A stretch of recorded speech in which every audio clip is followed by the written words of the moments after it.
Li ser Partiya Demokratîkê gelen HDP çewsandina desthilatiya Tirkiye her roj bi dijwarî berdewam dike. Heta niha dêl 15 şaredarên HDP qayîm hate pişandin û gelek endam û rêveberê wî jî hatin binçavkirin.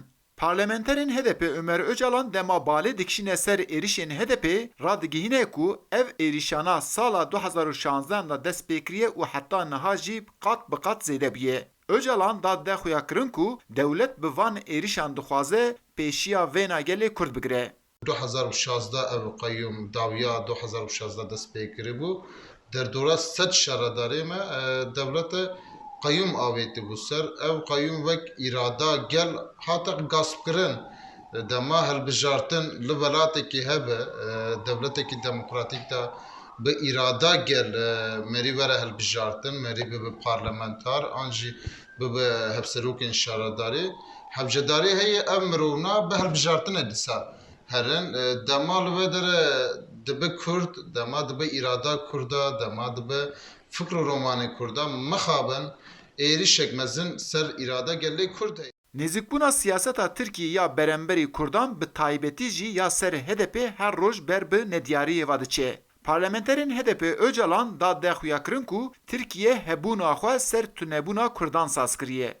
Türkiye hebûna xwe ser tunebûna Kurda dibîne. Naxwaze Kurdek an jî siyaseta Kurda li cîkî jî serkevin. Ne ev ne tene nev sunurê Türkiye da. Dervê sunurê Türkiye ji li Sûriye, li Iraqê, li İranê, li her penc parçeyê Kurdistanê destkeftê gelê Kurd li kî derebe komara Türkiye carna bi hêza leşkerî çekdarî êriş dike, carna bi hêza siyasî êriş dike.